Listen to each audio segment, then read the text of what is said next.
Recording in progress. Pues buenas noches, sean todos bienvenidos. Gracias a Dios seguimos vivos y tenemos vivos y contentos. Tenemos la oportunidad de la segunda entrega del módulo número 2, precisamente, ahora sí que 2.2 del, del curso que estamos estudiando, que es la Biblia más 10 teologías diferentes que se contraponen. La idea es, y como siempre lo he dicho, al final deben de sacar ustedes sus conclusiones, que es la más importante, y ahora sí que en base a eso, pues, ahora sí que las conclusiones tienen que ver también con la evaluación de nuestras creencias. Entonces, pues vamos a empezar compartiendo la pantalla y aquí está ya la pantalla. Y pues bueno, gracias a Dios, dice aquí clase número 2 y vamos a empezar porque hoy vamos a ver varias cositas. Pues dice, no tengo la verdad absoluta como siempre lo he estado diciendo y no estoy compartiendo, y lo digo, es importante, no estoy compartiendo lo que son mis creencias, no, en absoluto. Cada quien tiene sus creencias que deben de ser respetadas por todos. Cada persona tiene sus creencias. Entonces yo no comparto mis creencias, solo la información en su contexto histórico, contexto político, social, en fin, todo lo que tenga, económico también, todo lo que tenga que ver con el ambiente, el contexto de lo que se está leyendo. Por eso les pedimos, por favor, que toda esa información la puedan verificar, investigar, experimentar y concluir al final. Siempre lo he dicho, lo seguiré diciendo. Lo más importante es sacar tu propia conclusión, porque de nada sirve que estén basando sus conclusiones de la conclusión de otra persona. Todos somos seres pensantes y es por eso que siempre les estoy motivando que ustedes mismos puedan sacar sus conclusiones. El objetivo de esta clase, estudiaremos la historicidad de los relatos del libro de Josué y la teología deuteronomista que transmite. Este punto pues va a estar interesante. En la clase 1 estuvimos viendo acerca de los hijos de Israel y que pues tampoco hay una historicidad al respecto. Es una epopeya muy hermosa, sí, es muy hermosa, pero no hay historicidad en este aspecto de los hijos de Israel con Jacob, o las tribus, las 12 tribus con Jacob.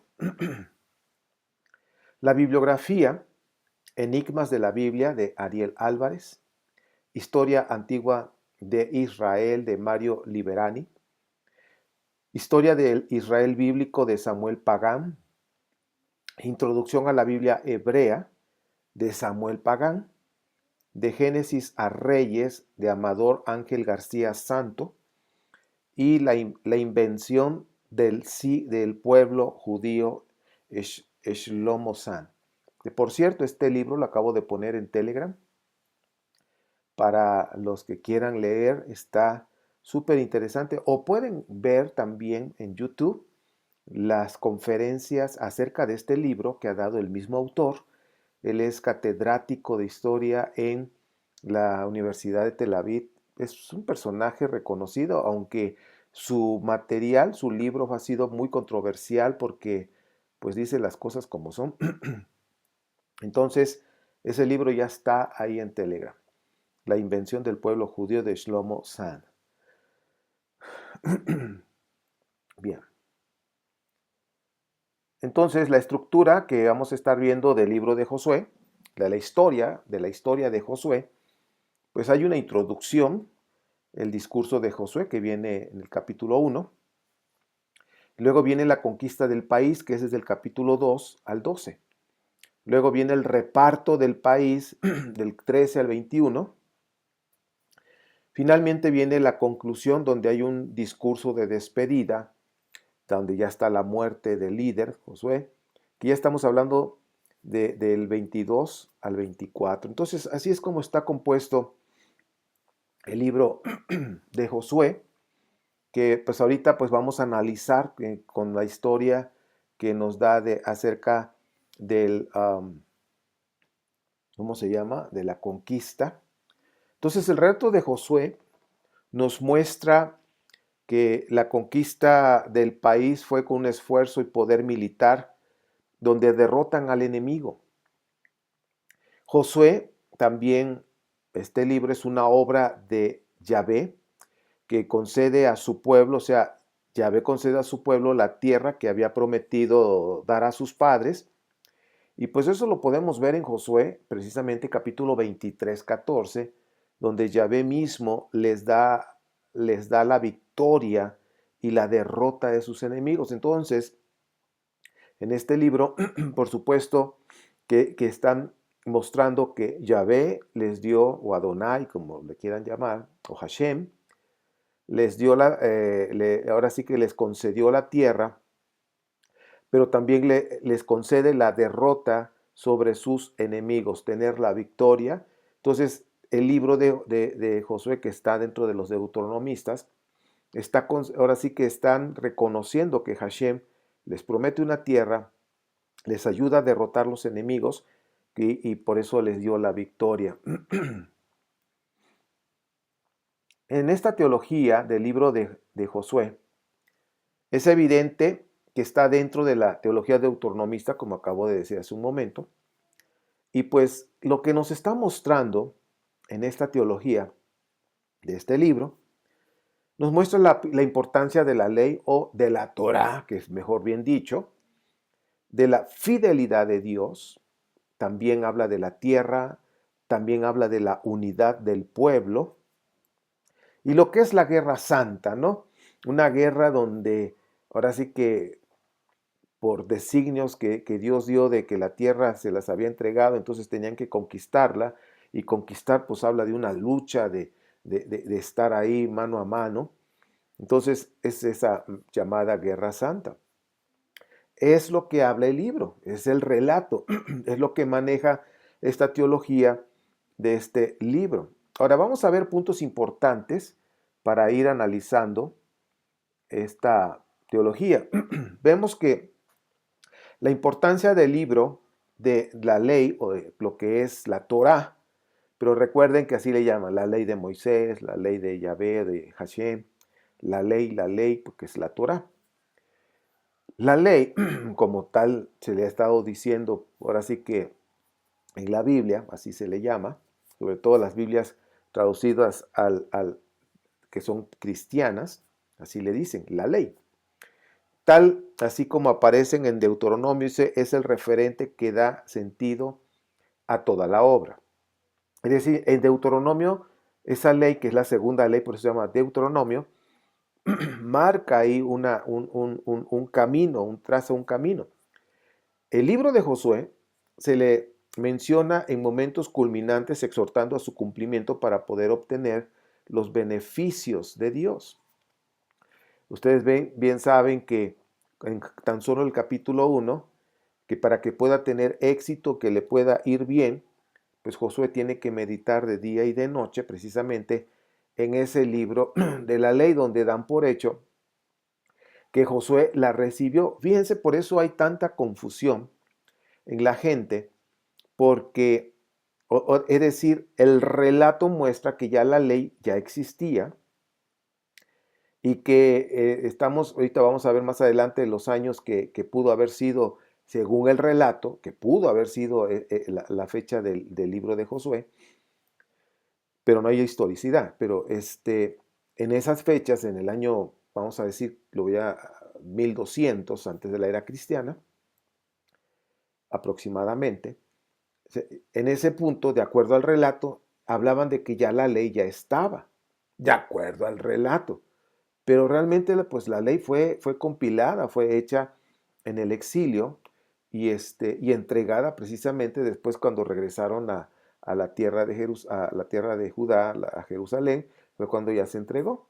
Pero dése cuenta que así lo muestra el relato. Josué 1, 7, 8, Josué 8, 34, 35, Josué 22, 5, capítulo 23, 6 y capítulo 24, 26. Entonces, en el libro de Josué, como dice ahí la diapositiva, se le menciona en momentos culminantes exhortando al cumplimiento. O sea, todo está enfocado a la ley, que es la Torá, a cumplir la Torá, medita en ella, y la Torá, lo que es la ley, que está enfocado este libro. Entonces también el libro de Josué, vamos a ver cuáles son los puntos que está manejando. Está hablando de la fidelidad de Dios. La obra deuteronomista. Recordemos, los deuteronomistas, las obras con esta teología deuteronomista, es precisamente Deuteronomio, Josué, Jueces, Reyes, Samuel. Ahora sí que son 5 libros, rollos, que Reyes y Samuel pues, eran uno solo, pero los partieron. Entonces, vemos ahí que la obra de deuteronomista dice, es terminada después del exilio para mostrar que Yahvé cumple con el castigo del pueblo ante la desobediencia de la ley, pero da la victoria a su pueblo si éste la cumple o les envía la derrota si no la cumple. Entonces, ahí ya están marcando la importancia, realzando lo que es la Torah. Recuerden que la Torah se entregó realmente, ahora sí que ya con historicidad, después del exilio, le he estado diciendo, pero ya en esta teología deuteronomista, están hablando, si tú no la obedeces, va a haber derrota, si tú la obedeces, vas a tener victoria. No perdamos de vista estos puntos.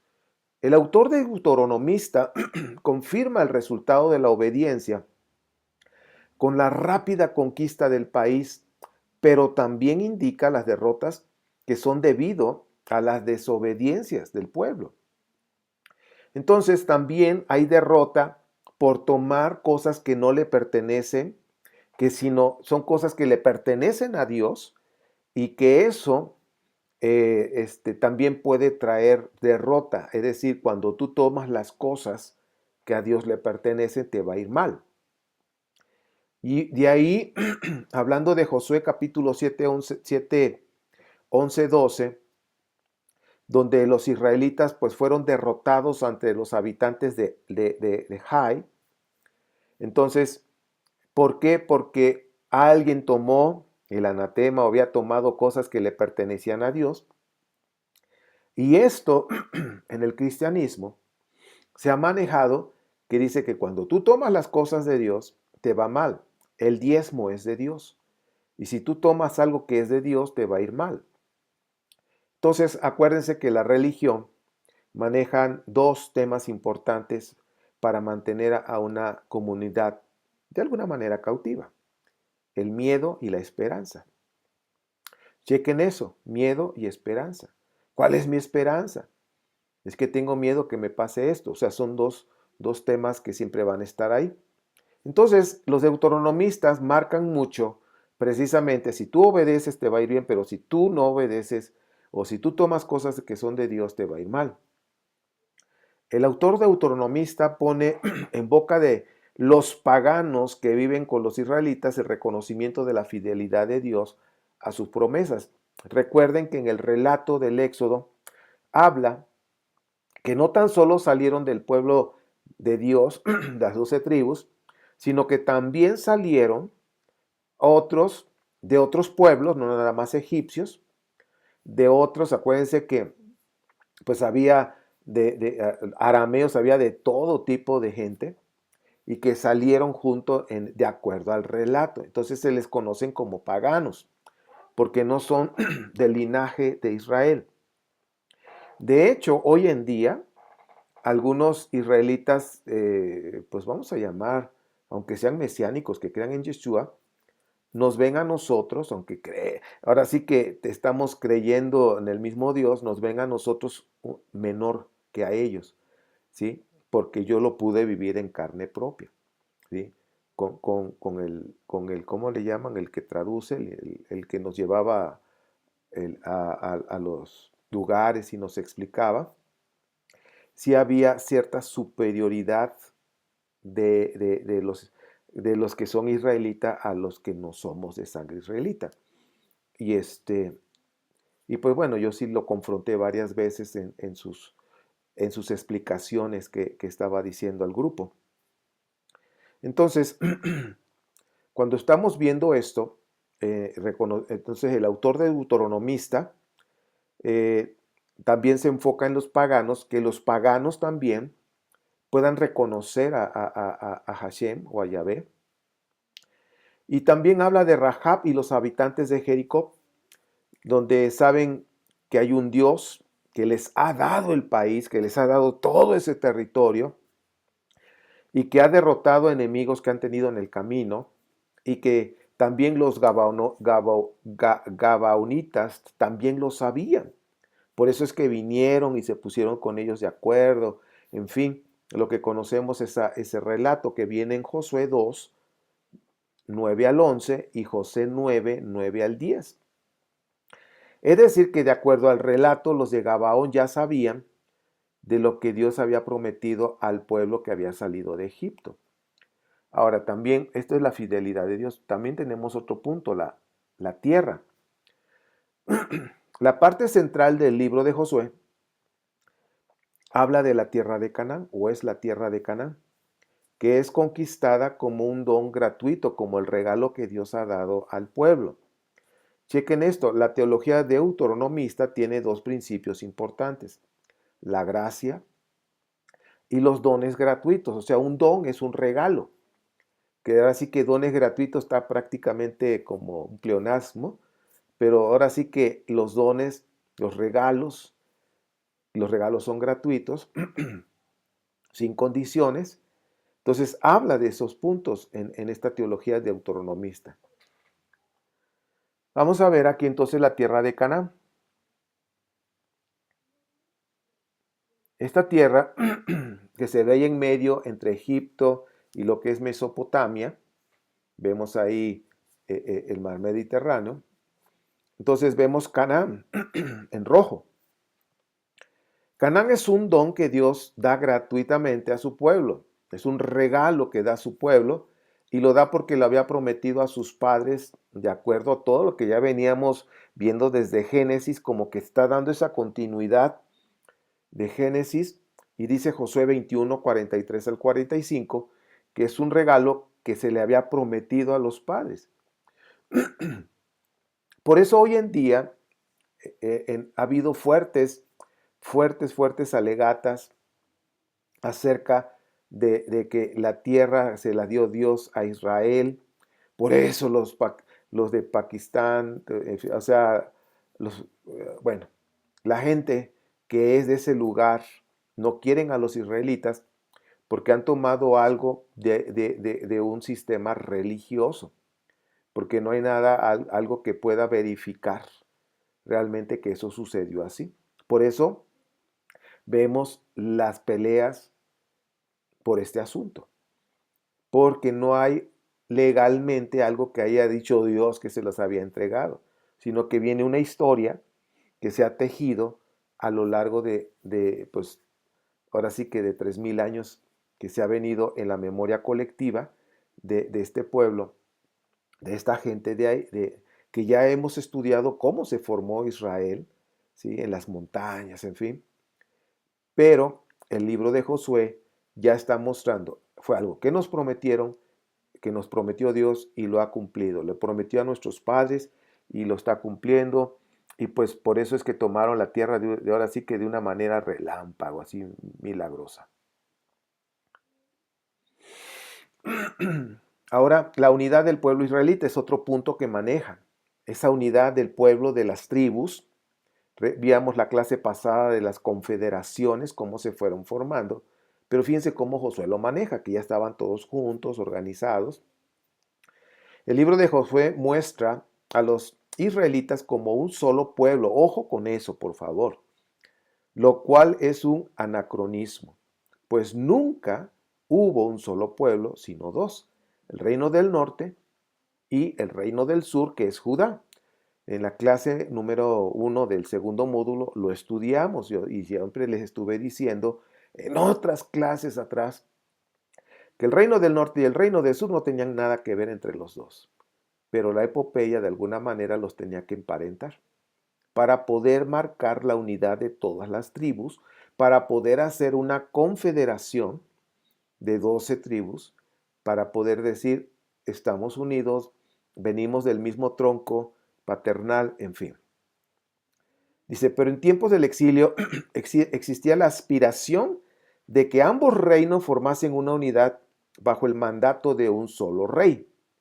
Y es por eso que ustedes ven las profecías de los judaítas. Chequen, cuando habla que Judá va a gobernar sobre todos, pues es el reino del sur. ¿Quién lo escribió? Los del reino del sur. Entonces, porque los del reino del sur siempre aspiraban, siempre desearon, siempre anhelaron las tierras del norte, y como yo les he platicado, las tierras del norte son exquisitas, son abundantes con mucha agua, el reino del sur no tanto, son más secos. Hay más desierto, pero un desierto, Dios mío, de mi vida, caliente, pero caliente.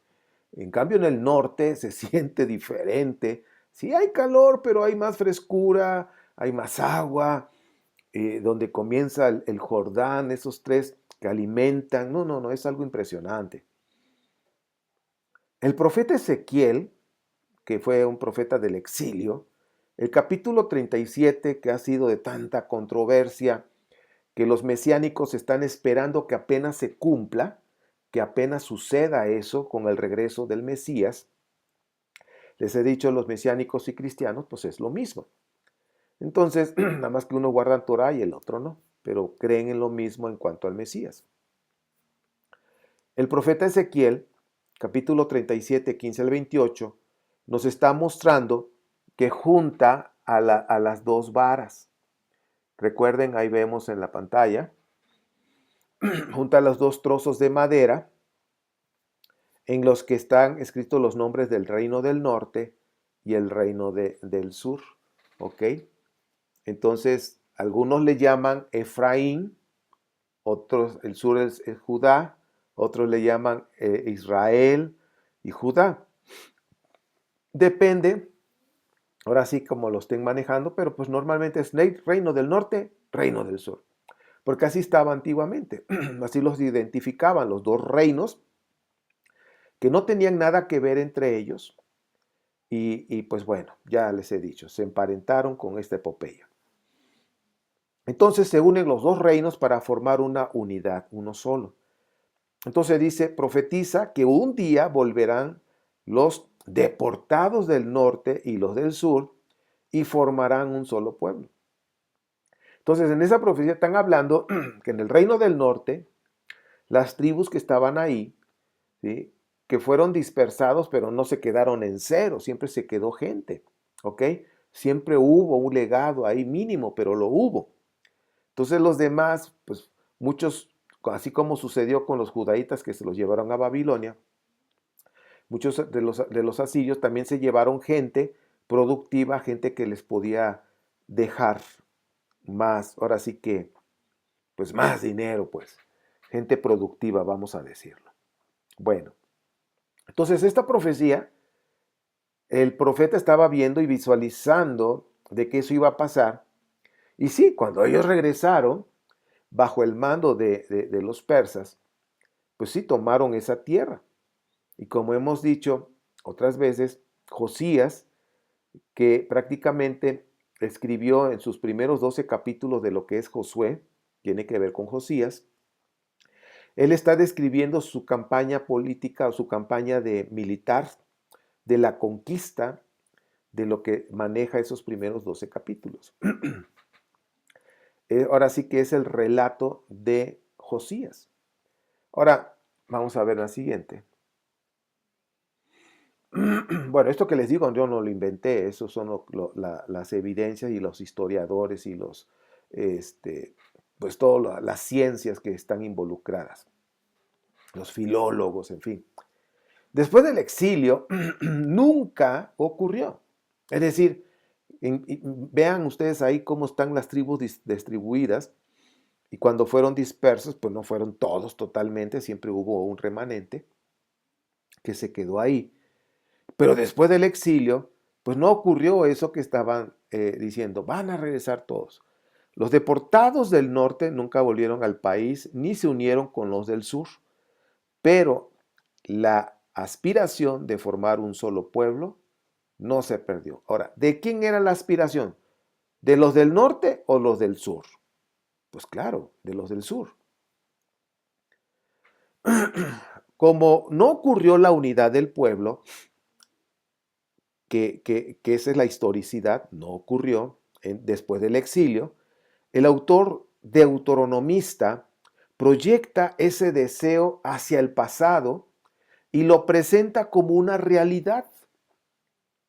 Se inventa un pasado en que ambos pueblos formaron una unidad hasta después de la muerte de Salomón y el pueblo se separó en dos, el norte y el sur. Es decir, estaban mostrando el por qué se separaron. La cuestión es que nunca estuvieron unidos. ¿Ok? Entonces el autor deuteronomista hace de la conquista del país la obra de todas las tribus israelitas, incluida la de Transjordania, mostrando de esta manera que los israelitas eran un solo pueblo, bajo un solo guía y obedeciendo a un solo Dios. Pues bueno, este era el sueño, pues que así fue, que así hubiera sido, pero no. Todo esto, así fue lo que hizo el autor deuteronomista para poder mostrar que eran un solo pueblo y que juntos habían conquistado esa tierra. Bueno, así son las cosas. Ahora vamos a hablar de la Guerra Santa. El libro de Josué afirma que las guerras de Israel son las guerras de Yahvé o de Adonai. Dice que los enemigos de Israel son enemigos de Hashem. Por eso no merecen la mínima piedad. Vemos nosotros en los relatos que hay pues mucha sangre y matan a todos, hasta a los niños, animales. Y la victoria de los israelitas sobre sus enemigos está garantizado no por su poder militar, sino porque es la lucha de Dios contra sus enemigos, es la lucha de Hashem. Entonces, vemos que aquí en la Guerra Santa, el que pelea realmente, pues es Dios. Ahora, durante la conquista, es un deber sagrado masacrarlos a todos, hombres, mujeres, niños. Es lo que se conoce con el nombre de Jerem, que es anatema, exterminio, Jerem o Erem. Se mata a las personas, se destruyen las ciudades, se queman los bienes, pero sus riquezas, lo que es oro y plata, pasan a engrosar las riquezas del tesoro divino. Ahora sí que tiene que ver precisamente todo lo relacionado a las cosas de Dios, al tesoro divino, que por supuesto pues tenían que estar los sacerdotes cuidando ese tesoro. Pues bueno, sabemos la historia, el argumento del anatema en Josué 7 nunca sucedió y sugiere que se entienda como simbólico, que se trata de la destrucción religiosa de lo que se opone a Dios. Entonces, aquí sucedió lo del anatema, lo que viene el relato de Josué 7. No, no sucedió. Como dice aquí, simplemente está dando un mensaje espiritual, un mensaje religioso, que todo aquel que se oponga a Dios va a ser destruido. Punto, ese es el mensaje. El anatema que estamos mencionando en este momento no se llevó a cabo, entonces, porque tal conquista de Jericó no existió. Pero el autor deuteronomista propone que si no ocurrió, debió haber ocurrido, pues los males le vienen al pueblo de Israel por no haber aniquilado a todos los habitantes del país que no fuesen israelitas y por haberse juntado con ellos. Es decir, siempre va a haber una explicación. Ah, bueno, no ocurrió, pero todas las cosas pasan por esto, porque no obedecieron, que tenían que exterminar y no exterminaron a todos. Entonces, pues estamos viendo que era una exigencia religiosa destruirlos a todos, y por no haberlo hecho, esa desobediencia fue castigada por Dios con el exilio a Babilonia. Entonces, dése cuenta cómo el relato todo empieza a dar una explicación del por qué suceden las cosas. El autor deuteronomista presenta que en el tiempo de Josué, según este relato de Josué, el pueblo tendría que haber mostrado su fidelidad a Dios teniendo pues un comportamiento correcto. ¿Ok? Pero pues no, como todos los pueblos pues también se portan mal. Ahora, la historicidad del libro de Josué. La verdad, se ve muy bonito el relato, pero el asentamiento israelita en Canaán data al comienzo de la Edad de Hierro, más o menos entre los años 1220, como yo les decía hace un ratito, y el año 1200 antes de la era cristiana, según el relato, según el relato de Josué y Jueces, según ese relato. El relato bíblico habla de una rápida conquista del país bajo el liderazgo de Josué. Así rápido conquistaron, muy rápido. Reparten la tierra entre las diferentes tribus y después de su muerte la situación empeora considerablemente. Entonces, este relato bíblico del libro de Josué existen realmente notables contradicciones. Por un lado, la mayoría de los datos de Josué capítulo 1 al 12, que yo les mencioné, que es prácticamente la descripción de campaña militar de Josías, pues ahora sí que los datos que están de Josué capítulo 1 al 12 y el capítulo 14 al 19 hablan de rápidas victorias de Josué y las tribus unidas, las tribus israelitas que estaban unidas para conquistar el país de Canaán. Luego la entrega de la heredad a cada una de las tribus según el reparto llevado a cabo en el Gilgal y en Shiloh. Entonces, hay un enfoque en todo esto muy distinto en Jueces. Entonces, tenemos Josué, ahora tenemos Jueces. Hay un enfoque distinto. En Jueces capítulo 1 y los paralelos de Josué, capítulo 15, del versículo 3 al 19 y el versículo 63. También Josué 16:10, Josué 17:11 al 13 y Josué 19:47. Esto nos muestra que cada tribu está luchando individualmente para conseguir el territorio en el que se van a asentar, donde se van a establecer. La duración de esta conquista va más allá de la muerte de Josué y no se consigue un éxito completo, pues son realmente muchos puntos en el país que quedan bajo el dominio cananeo. Entonces, como que hay ciertas cosas que como que no cuadran. O sea, a ver, quiero mostrarles algo que un arqueólogo israelí muy conocido, y sobre todo conocido porque todas sus investigaciones y descubrimientos como arqueólogo, pues su información ha sido muy controversial, y por eso los que son fundamentalistas no lo quieren. El arqueólogo israelí Israel Finkelstein de la Universidad de Tel Aviv dice lo siguiente: muchos de los lugares que se han podido identificar con un grado notable de seguridad con los mencionados en el libro de Josué no presentan ningún resto del bronce reciente.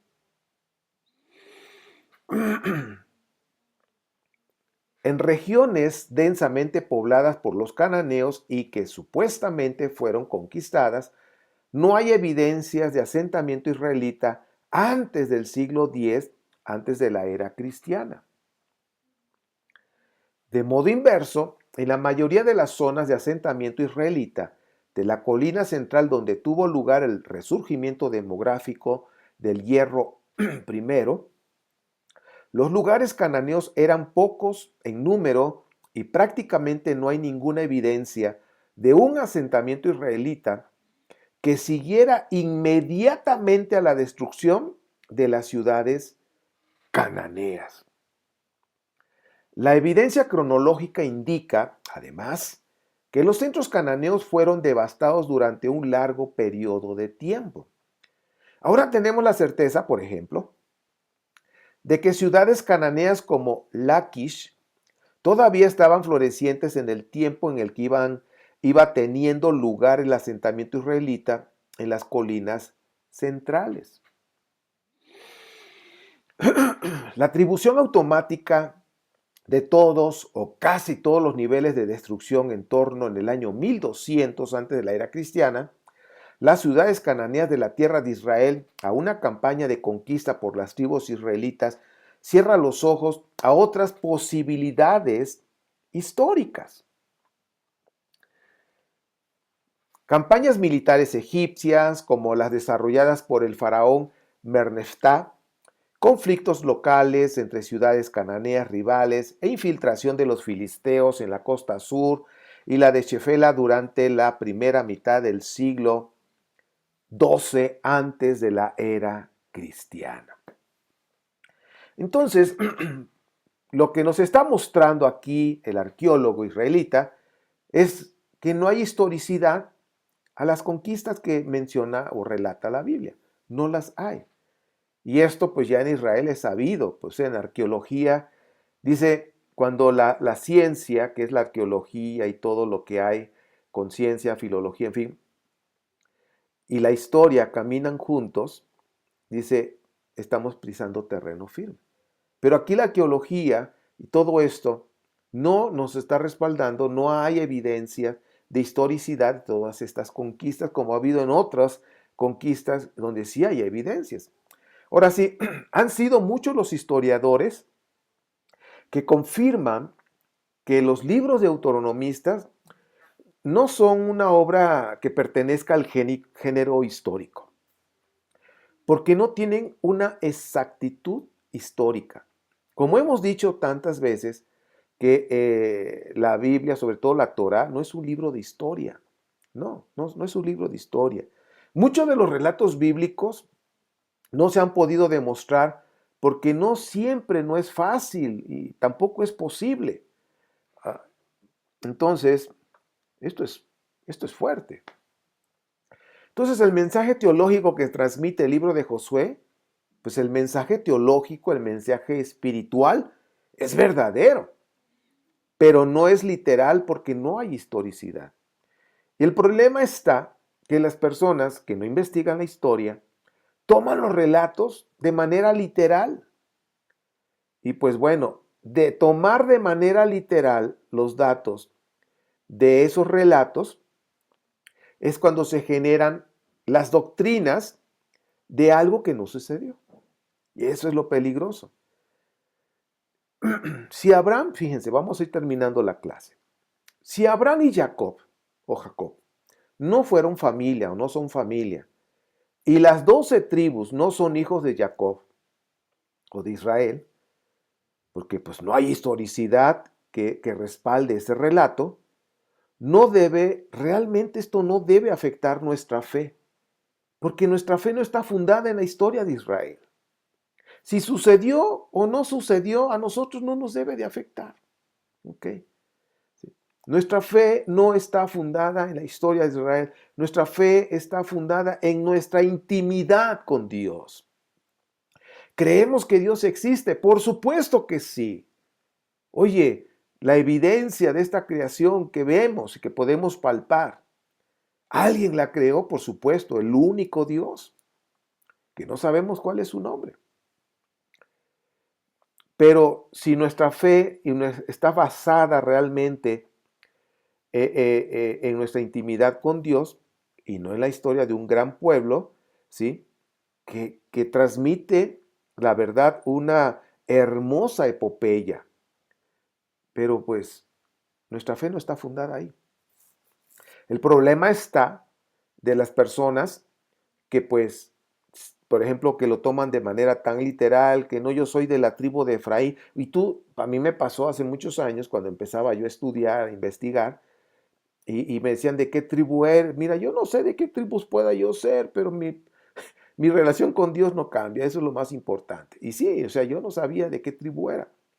Pero de acuerdo a las doctrinas o a las teologías mesiánicas, y como Jacob bendijo a Efraín como la plenitud de las naciones y que iba a estar la bendición ahí con las naciones y que a través de Efraín ahí podían ser injertadas las naciones, entonces todos dicen, pues yo soy de la tribu de Efraín y por eso son los efraimitas. Pero bueno, les tenemos la noticia de que pues eso no pasó. Las naciones, la pregunta o vamos a pensar en esto, vamos a pensar, a reflexionar. Las naciones que no basan su fe en Dios, o sea, su fe en Dios en los relatos de la Biblia, que hay muchas naciones que ni saben de la Biblia. Hay muchas en la selva, muchos lugares que no saben ni quién fue Jesús o Jesucristo. Jesús sí existió, Jesucristo no. Son dos temas diferentes. Entonces, la gente que no conoce la Biblia, la gente que no sabe de Israel, esas naciones que no basan su fe de Dios en esos relatos, pero que tienen, aunque no conocen la Biblia, pero tienen una espiritualidad profunda. Aman a Dios, al Creador, al único. Se aman a sí mismos, aman a su prójimo. Sus vidas brillan por ese amor que tienen a los demás, a Dios, a sí mismo y a los demás. La pregunta es, esas personas que no conocen la Biblia, pero que tienen una profundidad en su espiritualidad, ¿qué pasa con ellos cuando pasan a la otra vida? Porque somos eternos. Esta es una vida. Estamos en la Matrix, como dice. Pero cuando ya pasan a la verdadera vida, a la espiritual, ¿qué pasa con ellos? En el cielo, que así se le puede llamar el cielo, otros, el reino espiritual o el espacio cuántico, el plano astral, como le llamen, el cielo, ahí en el cielo no hay religión. Solo hay amor y luz. ¿Ok? Amor y luz. ¿Por qué? Porque esa es la esencia de nuestro Dios. Las personas que han tenido esa cuestión de que han muerto y que han regresado y que han sido miles en muchos años, hablan de lo mismo, de un ambiente de amor y luz. Amor y luz. Se las ha entrevistado, oye, ¿cuál es la religión que hay? ¿Cuál es la religión buena para practicarla aquí? Y dice, no, no hay religión. Es amor, es brillar. Es por eso que Yeshua sabía y por eso siempre su enseñanza se basaba en amor y brillen, amen y brillen, brillen y amen y en fin. La religión, cualquiera, pero sobre todo las que se basan en la Biblia, cualquier religión que use la Biblia, usan el miedo y la esperanza. Y eso es para controlar a la comunidad o controlar a los seguidores. Miedo. El miedo es el juicio, la muerte eterna.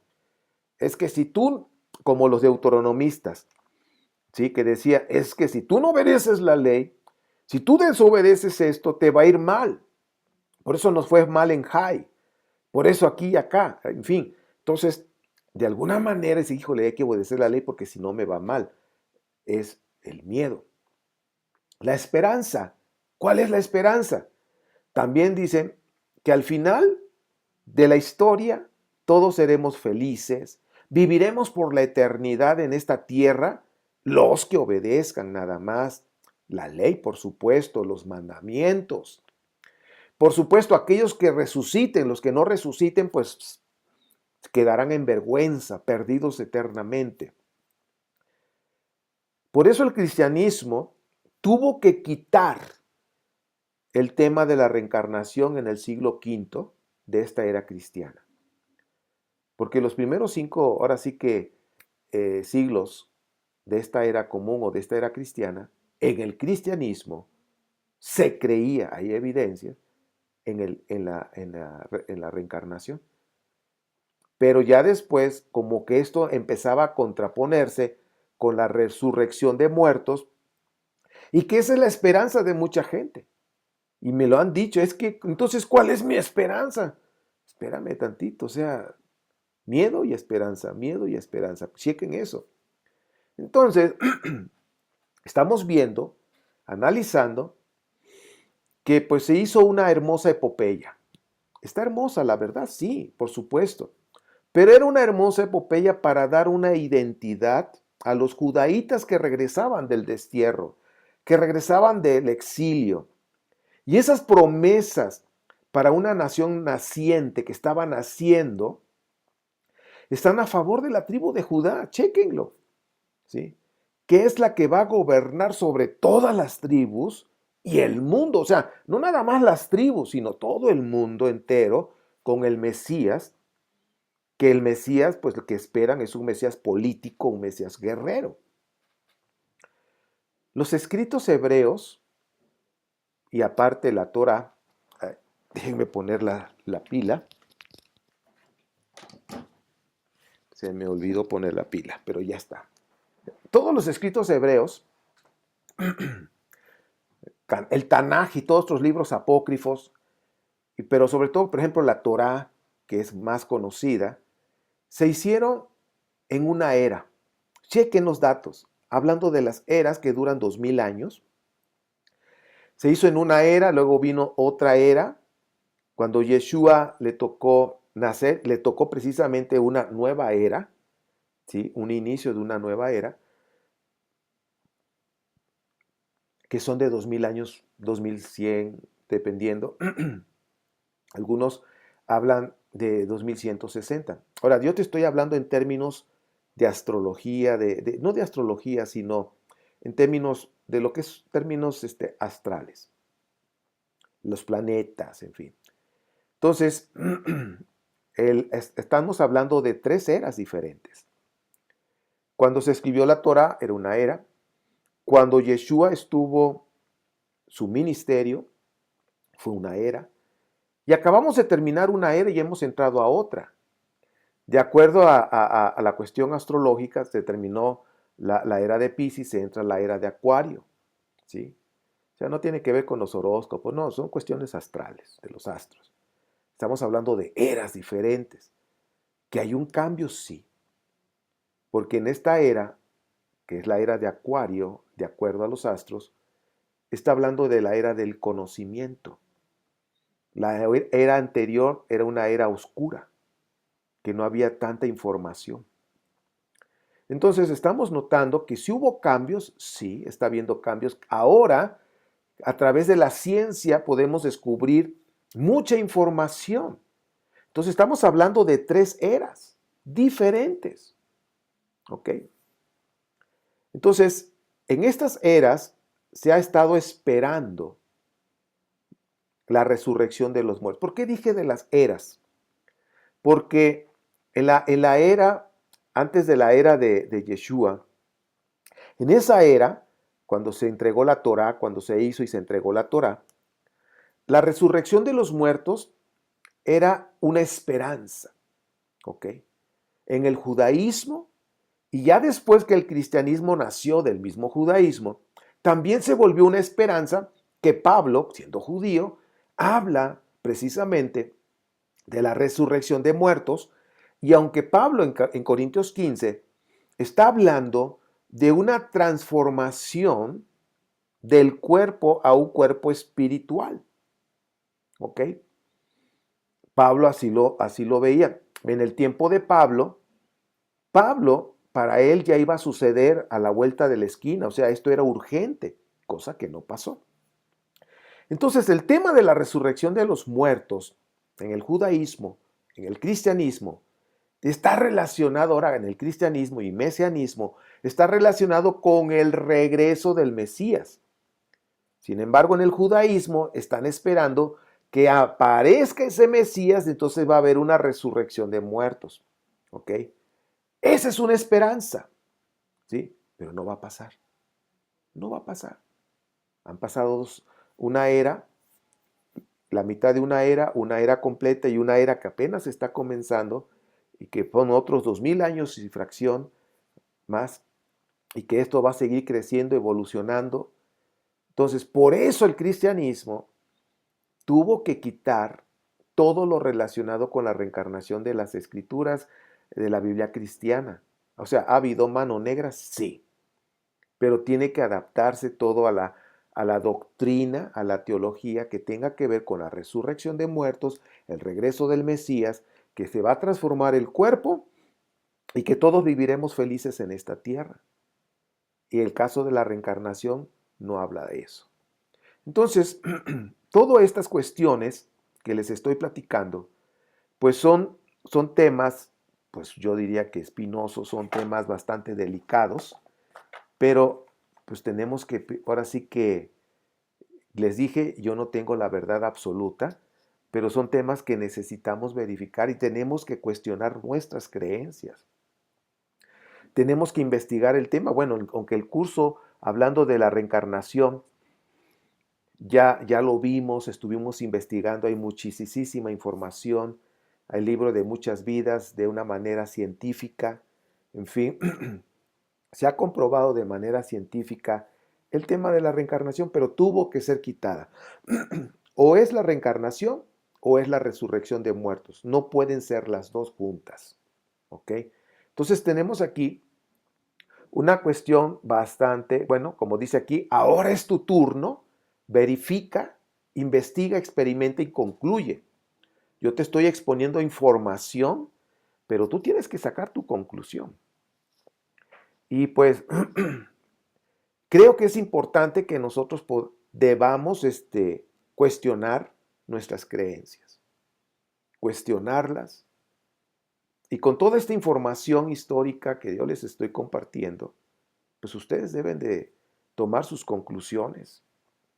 Yo en lo personal evalué mis creencias, tuve que quitar creencias que dije, no, esto no, ya no me cuadra, ya no me cuadraba de hace tiempo, pero ahora que ya tengo las evidencias, la investigación, digo, esta no, se desecha, esta también, ¿sí? Y pues, ¿qué fue lo que pude yo constatar? Me encanta Yeshua de Nazaret, nuestro maestro, cómo maneja lo que es la espiritualidad. Amar a tu prójimo, amar a Dios, a ti mismo y a tu prójimo. Esto es importante. Lo demás, pues, pues ya cada religión tiene sus miedos y sus esperanzas. En el cielo no hay religión. El cielo nada más nos van a aplicar el amorímetro, por decirlo así. El amorímetro mide tu nivel de luz, qué tanta luz tienes.